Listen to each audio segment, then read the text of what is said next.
అదే RTV app వార్తల్ని క్షణాల్లో చదివే అవకాశం ఉంటుంది. ఒక న్యూస్ పేపర్, ఒక టెలివిజన్ ఛానల్ మీ చేతుల్లో ఎప్పుడు ఉంటాయి. నల్గొండ జిల్లా కలెక్టర్ కార్యాలయంలో అదనపు భవన నిర్మాణానికి భూమి పూజ చేశారు నల్గొండ జిల్లా కలెక్టర్ ఇలా త్రిపాఠి మేడం గారు. మొత్తం కూడా నల్గొండ జిల్లా వ్యాప్తంగా కూడా సంక్షేమ పథకాలు ఏ విధంగా కొనసాగుతున్నాయి, అదే విధంగా మొత్తం కూడా ధాన్యం కొనుగోలు వ్యవహారంలో కూడా మొత్తం దాని నుంచి తెలుసుకోవడానికి మనతోటి కలెక్టర్ మేడం ఉన్నారు. మేడం మనం తెలుసుకునే ప్రయత్నిద్దాం.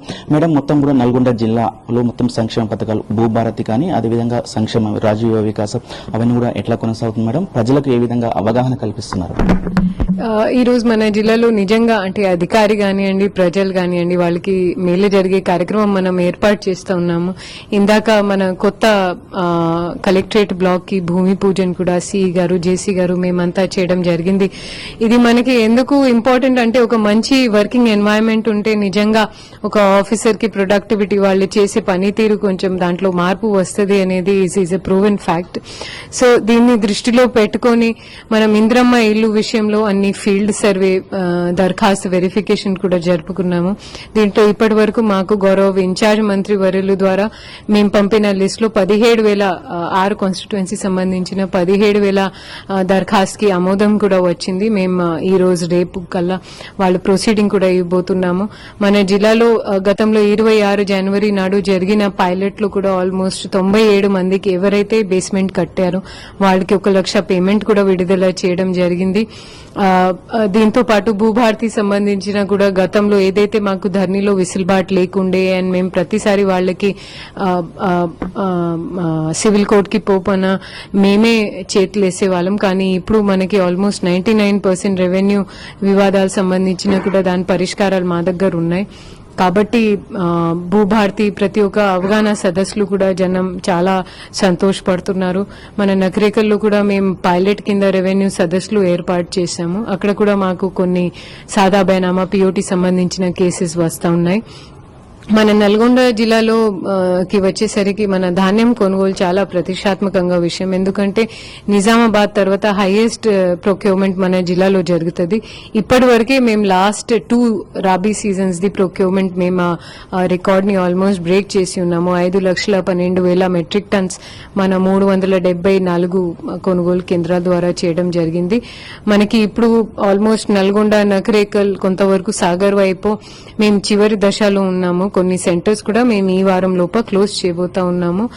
Devarakonda, Munugode and parts of Sagar, పెద్ద ఊర అటువైపు ఇంకా కొన్ని హార్వెస్టింగ్ బాకీ ఉంది. అది కూడా మేము నెక్స్ట్ 2 వీక్స్ లో అంతా చేస్తూ ఇక్కడ ఉన్న లారీలు కానివ్వండి, ఏ విసిల్బాట్ కానివ్వండి, గనీ బ్యాగ్స్ కానివ్వండి అంతా అక్కడ తరలిస్తూ తప్పకుండా రైతులకి మేలు జరిగే కార్యక్రమం మేము ఏర్పాటు చేస్తాం. నల్గొండ జిల్లా వ్యాప్తంగా కూడా ఎండలు అధికంగా ఉన్నాయి మేడం. మొత్తం కూడా గ్రామ ప్రజలు, రైతులు కానీ అదేవిధంగా ఉపాధి కూలీలకు సంబంధించే వాళ్ళు కూడా వెళ్తున్నారు.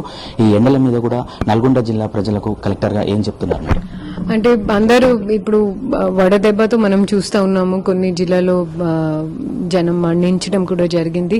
మన ఉపాధి హామీ సంబంధించిన మాకు కమిషనర్ గారి నుంచి ప్లస్ మేము జిల్లా స్థాయిలో కూడా టెలికాన్ఫరెన్స్ మాధ్యమంతో ప్రతిరోజు మార్నింగ్ 5 గానీ మార్నింగ్ 6 నుంచి 10 లోప జాబ్ కార్డ్ హోల్డర్స్ ని పని చేయమని చెప్తున్నాము. దాని తర్వాత అస్సలు మేము వాళ్ళని ఫీల్డ్ కి పోమని చెప్పట్లేదు. దీంతో పాటు మన కొనుగోలు కేంద్రాలు కూడా 12 నుంచి 4 వరకు అక్కడ అసలు దిగుమతి కానివ్వండి, ఏది కానివ్వండి అక్కడ పని మేము చేయమని చెప్పట్లేదు. ఎందుకంటే నిజంగా విపరీతంగా ఎండ ఉంది. దీంతో పాటు మేము వైద్య శాఖ తరఫున ప్రతి జాగా ఓఆర్ఎస్ సెంటర్స్, తర్వాత ఆర్ఐ ఫ్లూయిడ్స్, అంటే కొన్ని విషం పరిస్థితిలో ఆర్ఐ ఫ్లూయిడ్స్ కూడా ప్రతి ఒక్క పిహెచ్సిలో 24 hour పిహెచ్సిలో ఏర్పాటు చేశాము. అవి కూడా సరిపడా మన దగ్గర అందుబాటులో ఉన్నాయి.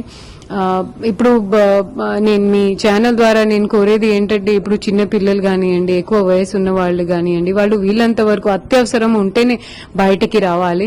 మనకి నెక్స్ట్ 5 days అయితే హీట్ వేవ్ డిక్లరేషన్ కూడా ఐఎండీ ద్వారా ప్రకటించడం జరిగింది. సో అందరు కొంచెం అప్రమత్తంగా అత్యవసరం ఉంటేనే ఈ 12 నుంచి 4 కి బయటికి వెళ్లాలని అవసరం. Okay, thank you.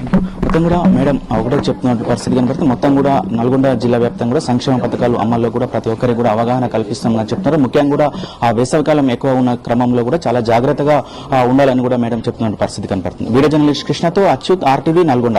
మరిన్ని వీడియోస్ కోసం ఛానల్ ని సబ్స్క్రైబ్ చేయండి. లేటెస్ట్ అప్డేట్స్ కోసం వాట్సాప్ ఛానల్ ని ఫాలో చేయండి. అండ్ లింక్ డిస్క్రిప్షన్ లో ఉంది.